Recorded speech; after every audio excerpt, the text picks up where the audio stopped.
Germany face mask کے معاملے پر gas station کے ملازم کا قتل۔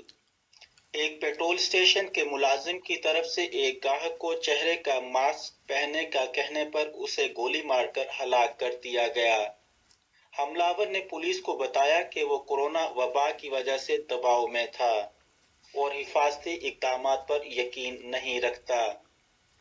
جرمن پولیس کے مطابق صبح رائنل فالز کے شہر ایڈر کے ایک پیٹرول پمپ پر کام کرنے والا ورکر کووڈ-19 کے حوالے سے حفاظتی اقدامات پر تنازع کے نتیجے میں جان سے ہاتھ دھو بیٹھا۔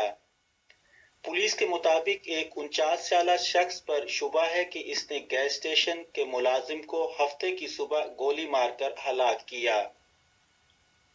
پیٹرول پمپ پر واقعہ کیا پیش آیا؟ ایک شخص کچھ خریدنے کے لیے ایک پیٹرول پمپ سے ملحقہ دکان میں ماسک پہنے بغیر داخل ہوا، جس پر اس پمپ کے 20 سالہ ملازم نے اسے کورونا کی پابندیوں پر عمل کرنے اور ماسک پہننے کو کہا۔ اطلاعات کے مطابق دونوں میں اس پر بحث ہو گئی، جس کے بعد بغیر ماسک پہنے مذکورہ شخص وہاں سے باہر چلا گیا۔ تاہم پولیس کے مطابق قریب 1 گھنٹے بعد یہ شخص دوبارہ وہاں پہنچا اور اس مرتبہ اس نے ماسک تو پہن رکھا تھا، مگر اندر پہنچ کر اس نے اس ماسک کو چہرے سے اتار دیا، جس کے بعد دونوں کے درمیان ایک بار پھر بحث شروع ہو گئی اور مشتبہ شخص نے اپنی جیب میں چھپائے ہوئے ریوالور کو نکال کر اس نوجوان ملازم پر گولی چلا دی۔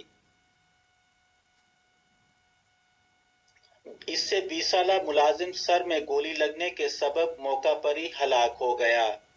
مشتبہ شخص کے بارے میں بتایا گیا کہ وہ پیدل ہی وہاں سے فرار ہو گیا۔ مشتبہ شخص کا کیا موقف ہے؟ اس واقعے کے بعد پولیس اور حکام موقع پر پہنچے اور مشتبہ شخص کی تلاش کا آغاز کر دیا گیا۔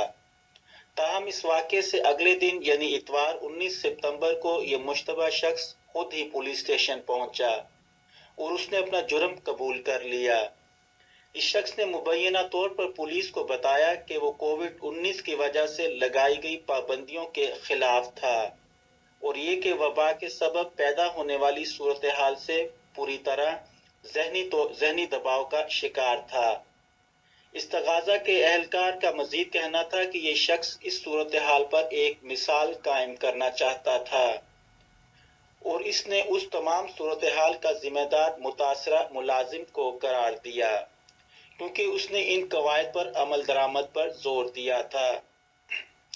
جرمن شہر ٹریئر کی پولیس کے مطابق کورونا وائرس سے متعلقہ قواعد کے حوالے سے یہ اس علاقے اور ریاست رائنل فالز کے درمیان اولین واقعہ ہے۔ علی، فرینکفرٹ، جرمنی۔